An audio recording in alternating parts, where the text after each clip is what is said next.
नमस्कार, आप देख रहे हैं एनएमएफ न्यूज। मैं हूं आपके साथ शाफनी पटनायक। मेरे साथ मेरे सहयोगी रोहित भी मौजूद है और लगातार आपको बता दें, ऑपरेशन सिंदूर के बाद पाकिस्तान बौखलाया हुआ है। एक के बाद एक कड़ा कदम पाकिस्तान की तरफ से उठाया जा रहा है, जिसका जवाबी कार्रवाई भारत की तरफ से दिया जा रहा है। और कहीं ना कहीं भारत सरकार की तरफ से, भारत सेना की तरफ से जो फैसले लिए जा रहे, कदम उठाए जा रहे, वो पाकिस्तान को घुटनों में आने पर मजबूर कर रहा है। लेकिन इसी बीच प्रधानमंत्री नरेंद्र मोदी ने एक बड़ा इशारा कर दिया है।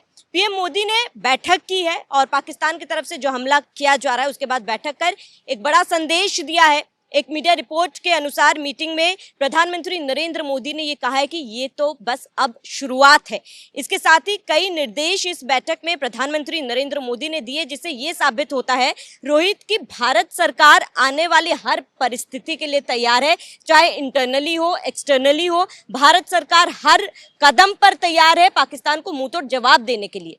बिल्कुल श्रावणी, इस वक्त मैं शुरुआत करूंगा सोशल मीडिया पर जो पिछले एयर स्ट्राइक के बाद से ही बात चल रही है कि घर में घुसकर मारा है, कब्र तुम्हारी खोदी है, दिल्ली की गद्दी पर बैठा पाकिस्तान, बाप तुम्हारा मोदी है। तो ये इस वक्त सोशल मीडिया पर लाइन बहुत अच्छी चल रही है और पाकिस्तान के लिए सटीक है, क्योंकि बेटे को बेटे की औकात में रहनी चाहिए, बाप से उलझने की कोशिश नहीं करनी चाहिए। ये भारत ने एयर स्ट्राइक करके बताया और इसके बाद पाकिस्तान ने जब फिर हमले किए और पूरी तरीके से सैन्य ठिकानों को और भारत की आम आवाम को निशाना बनाने की कोशिश की, तब उनकी मिसाइलों को मिट्टी में मिलाकर भारत ने ये साबित कर दिया कि अभी अपनी हद में रहो, अपनी औकात में रहो तो ज़्यादा बेहतर रहेगा। हालांकि जब सीज फायर का उल्लंघन लगातार पाकिस्तान की तरफ से एलओसी पर किया जा रहा था, उस दौरान भी भारत ने सीज फायर का उल्लंघन नहीं किया, केवल जवाबी कार्रवाई कर रहा था। ऐसे में जब सीमाएं लांघी पाकिस्तान ने, इससे पहले कल 8 तारीख से पहले जब 7 तारीख को पाकिस्तान की तरफ से सीमा लांघी गई, चंडीगढ़ तक, लुधियाना तक उसने स्ट्राइक करने की सोची और मिसाइल भेजी, तब वहां पर सारी सीमाएं टूट गई। भारत ने जो बेड़ियां अपने में खुद बांध रखी थी कि हम नहीं घुसेंगे उनके एलओसी में, हम नहीं एलओसी पार करेंगे, वो बेड़ियां टूट गई क्योंकि पाकिस्तान ने हद पार की। इसके बाद भारत ने जो तांडव मचाया है पाकिस्तान में, श्रावणी, इस वक्त रात में सूरज उग रहा है और रात में आप तस्वीरें देख रहे हो किस तरीके से सूरज उगाया जा रहा है। और इसीलिए प्रधानमंत्री नरेंद्र मोदी ने अभी कहा कि ऑपरेशन सिंदूर जो है ये अभी शुरुआत है और इसकी तैयारी बहुत पहले से थी। जो 13 दिन लगे हैं वो इसी तैयारी में लगे हैं और आगे अभी बहुत बड़ी प्लानिंग है। अब प्लानिंग क्या है ये तो ना हम बता सकते हैं, अगर पता है तब भी, लेकिन दुनिया को पता है कि भारत की प्लानिंग क्या है।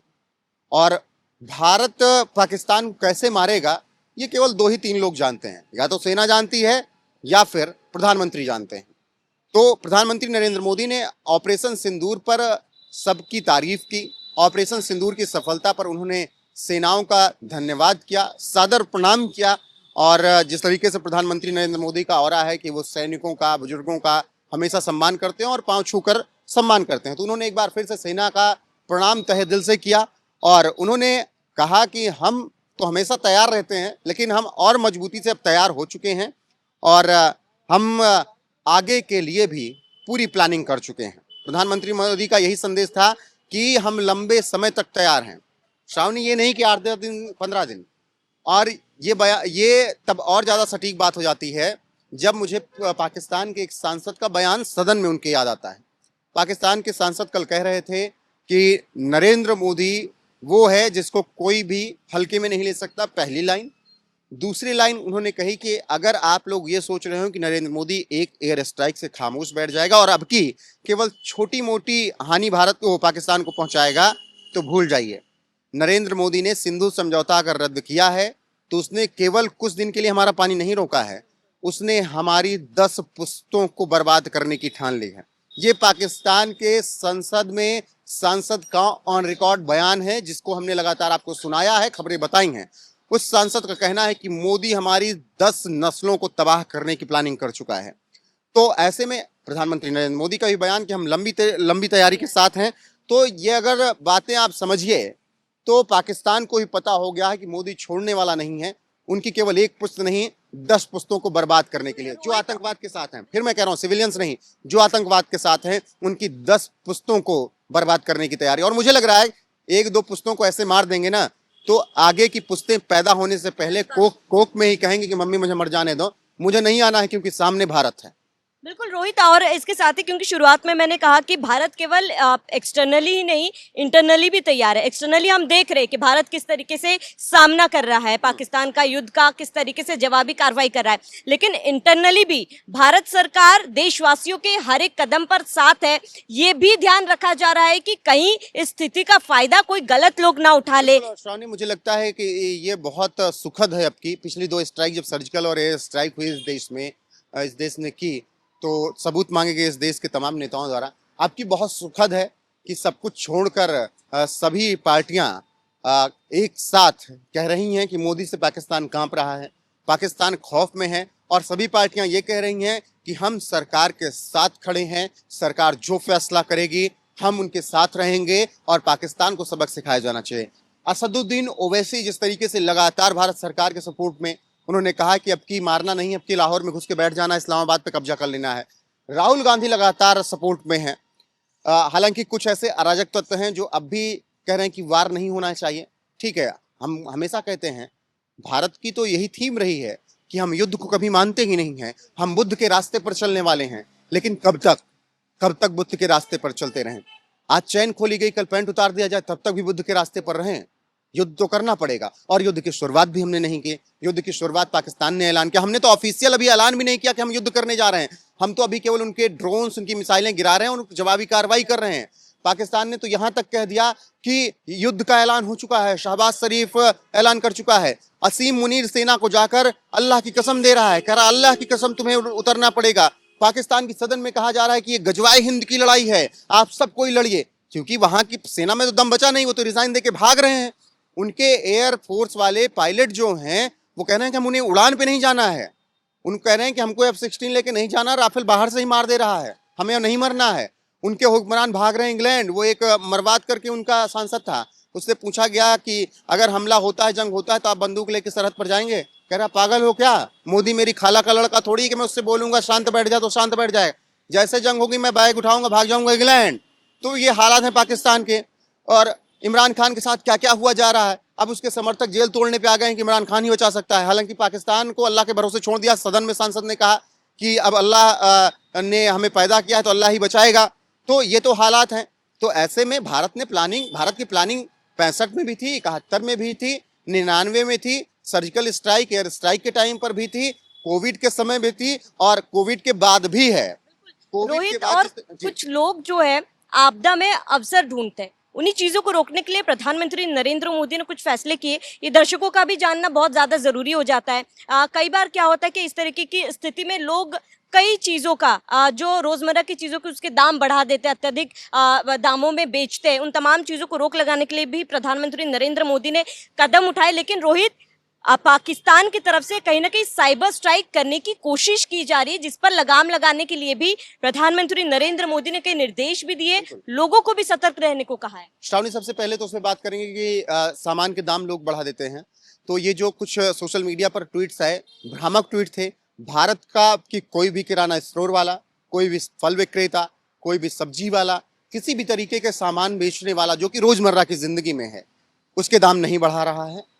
ये कुछ ट्वीट्स लगातार भ्रामक आए थे जो कि दुनिया में तमाम लोग हैं जो कि पाकिस्तान परस्त हैं, उन्होंने किए। और यही वजह थी कि भारत सरकार को जब ये बातें पता चली कि ऐसी भ्रामक खबरें दुनिया के अलग अलग हिस्सों से आतंकवादी प्रेमी, पाकिस्तानी प्रेमी कर रहे हैं, अफवाह फैला रहे हैं, तो 8000 अकाउंट पर कल देर रात तत्काल प्रभाव से बैन लगाया गया। एक साथ 8000 सोशल मीडिया अकाउंट, जिसमें ट्विटर, इंस्टाग्राम, तमाम फेसबुक, व्हाट्सएप ग्रुप, लिंक्डइन, मतलब जितने हो सकते हैं सोशल मीडिया, आजकल तो बहुत हो चुके हैं, 8000 अकाउंट पर तत्काल प्रभाव से बैन लगाया। क्योंकि ये लोग ऐसी भ्रामक खबरें फैला रहे थे कि भारत में देखो आटा इतने में हो गया, वो हो गया।